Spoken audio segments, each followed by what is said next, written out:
नमस्कार शिक्षकांनो. नमस्कार. कशा आहात सर्व?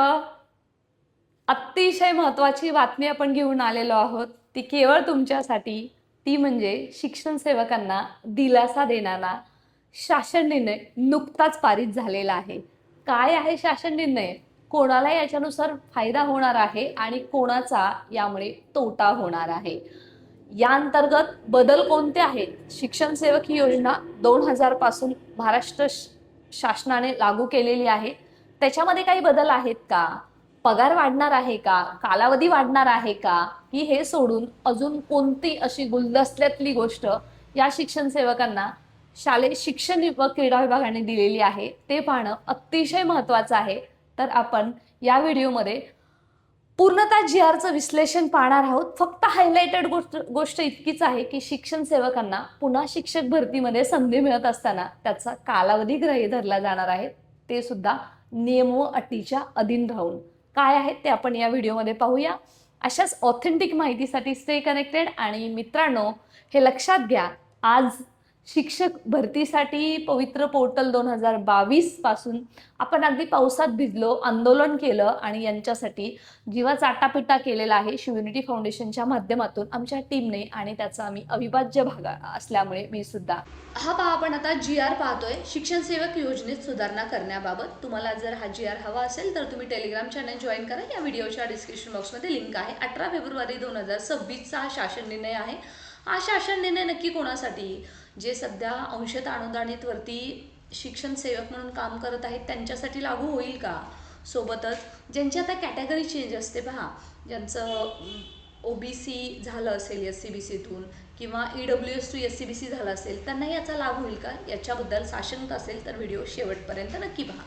मित्रमैत्रिणींनो, पहिल्यांदा शिक्षण सेवक ही योजना 100% अनुदानित खाजगी शाळा आणि सर्वच प्राथमिक माध्यमिक अध्यापक विद्यालयापासून शाळांना 2000 पासून ही शिक्षण सेवक योजना चालू आहे.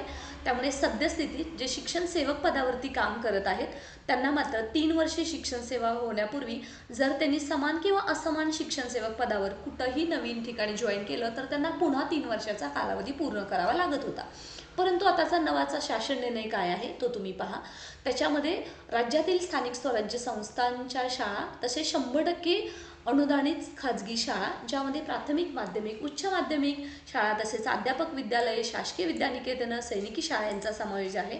त्यातील कोणत्याही स्तरावर कोणत्याही माध्यमातील कोणत्याही शाळेत विहित मार्गाने शिक्षण सेवक पदावर नियुक्ती झालेल्या व्यक्तीचा शिक्षण सेवक कालावधी पूर्ण होण्याआधी कोणत्याही स्तरावरील कोणत्याही माध्यमातील त्यांनी शिक्षण सेवक मार्ग जर कालावधी जर पूर्ण केला असेल तर त्यांना पुन्हा तो 3 वर्षाचा कालावधी पूर्ण करणं बंधनकारक नाही आहे.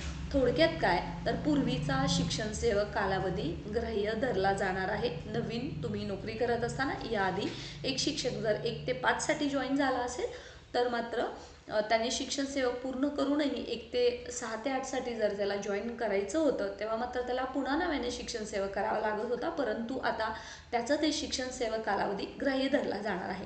दुसरा शासन निर्णयाचा नियम काय सांगतो तर सदर शासन निर्णय निर्गमित होण्याच्या दिनांकात ज्या उमेदवारांचा शिक्षण सेवक कालावधी चालू आहे त्यांनाच याचा लाभ मिळणार आहे. त्यामुळे येणाऱ्या काळामध्ये जे शिक्षण सेवक शिक्षक भरती टेट 2025 पासून लागणार आहेत त्यांच्यासाठी उद्या जी नवीन शिक्षक भरती आहे त्याच्यासाठी लागू असेल का याच्याबद्दल कोणती शासनता नाही आहे. फक्त जे शिक्षण सेवक सध्याच्या स्थितीमध्ये शिक्षण सेवक टेट 2022च्या शिक्षक भरतीमध्ये लागलेले आहेत त्यांच्यासाठीच हा नियम आहे. सोबत तिसरा नियम काय सांगतो बघा. तिसरा निर्णय, एखाद्या उमेदवारांची पूर्वीची शिक्षण सेवक पदावरील सेवा व सध्या कार्यरत असलेल्या शिक्षक सेवक पदावरील सेवा या दोन्ही सेवेचा कालावधी 3 वर्ष किंवा अधिक झाला असेल अशा उमेदवारांचा शिक्षण सेवक कालावधी सदर शासन निर्णय निर्गमित होण्याच्या दिनांकात संपुष्टात येईल व त्यास नियमित वेतन श्रेणी अनुदयी ठरेल. म्हणजे थोडक्यातच काय तर आता जरी शिक्षण सेवक म्हणून एखादा उमेदवार सध्या 18 फेब्रुवारी 2026 रोजी कार्यरत आहे आणि उद्या 19 फेब्रुवारी 2026 रोजी त्याचं 3 वर्ष जर सक्सेसफुली पूर्ण झालं आणि टेट 2025मध्ये शिक्षण सेवक म्हणून तो नव्याने जॉईन करणार आहे तेव्हा मात्र त्याचा पाठीमागचा कालावधी ग्राह्य धरून त्याला वेतन श्रेणी नियमित वेतन श्रेणी मिळणार आहे. म्हणजेच काय, टेट 2025च्या शिक्षक भरतीला आता जरी वर्ष लागलं आणि तिथून शिक्षण सेवकाचा जर कालावधी त्याने आजच्या तारखेला जर पूर्ण करत असेल तर त्याला मात्र पूर्णतः 3 वर्षाचं शिक्षण सेवक पुन्हा करावं लागणार नाही आहे. ह्याची सुद्धा नोंद घ्यायची आहे. म्हणजे शासनाने कुठंतरी मान्य केलेलं आहे की शिक्षक भरतीला येणाऱ्या काळामध्ये उशीर लागू शकतो. त्यामुळे सध्याचे शिक्षण सेवक म्हणून जे जॉईन आहेत त्याला मात्र याचं त्या तारीख फार महत्त्वाची आहे. त्यामुळे आता जे शिक्षण सेवक जॉईन आहेत त्या सर्वांना याचा लाभ मिळणार आहे. सदर तरतुदीस प्रत्यक्षरित्या बाधा पोचतील अशा तरतुदी शिक्षण सेवक योजनेशी संबंधित अन्य शासन निर्णयात असल्यास सदर तरतुदीच्या अंमलबजावणीसाठी अशा बाधा पोचणाऱ्या तरतुदी त्या मर्यादेपर्यंत निष्प्रभ समजण्यात येतात. म्हणजे याच्या अगोदर कोणताही शिक्षण सेवक योजनेसंदर्भातला जर नियम असेल रिलेटेड टू शिक्षण सेवक कालावधी संदर्भातला तर त्या तितक्याशा सध्या लागू नाही आहेत. येणाऱ्या काळामध्ये मात्र त्याच्यामध्ये बदल होतील. परंतु आता जे शिक्षण सेवक आहेत त्यांना मात्र हा जो आजचा शासन निर्णय आहे तो लागू होतो इतकाच याचा मतलब होतं. आता मित्रांनो, हा शासन निर्णय आहे www.gov.in या संकेतस्थळावरती सुद्धा उपलब्ध आहे आणि उपसचिवांच्या डिजिटल सिग्नेचरनुसार हा शासन निर्णय आहे तो पारित झाल्याचं आपण पाहतोय. आता ज्या उमेदवारांनी EWS किंवा ओपन कॅटेगरीतून शिक्षण सेवक म्हणून जॉईन केलेलं आहे आणि नंतर टेट 2025मध्ये जेव्हा त्यांची कॅटेगरी बदललेली आहे तेव्हा त्यांना त्या कॅटेगरीचा लाभ होईल का, तर मित्रांनो त्यांना त्या कॅटेगरीचा लाभ होऊ शकतो. कारण जर आरक्षण फिरतं असेल तर याच्यामध्ये कोणाला लाभ होऊ शकतो, तर याच्यामध्ये EWS सर्टिफिकेट ज्या उमेदवारांचं नवीन निघालेलं आहे त्यांना याच्यामध्ये लाभ होऊ शकतो. SC-BC उमेदवारांचं निघालेलं आहे त्यांना लाभ होऊ शकतो. OBC सर्टिफिकेट जर निघालेलं असेल त्यांना सुद्धा या शासन निर्णयाचा लाभ होऊ शकतो. आतापर्यंत अशी शक्यता वर्तवली जात आहे. यामध्ये काही बदल असतील तर तुम्हाला या चॅनलवरती नक्कीच येणाऱ्या काळामध्ये पाहायला मिळतील.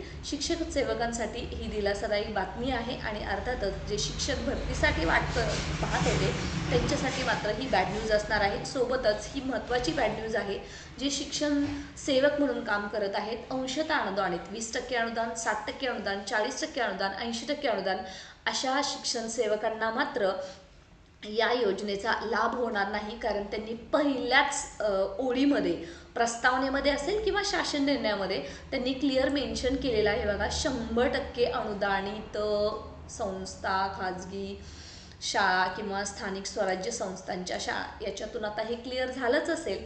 आणि तुम्हाला याच्याबद्दल काय वाटतं ते कमेंट सेक्शनमध्ये नक्की लिहा.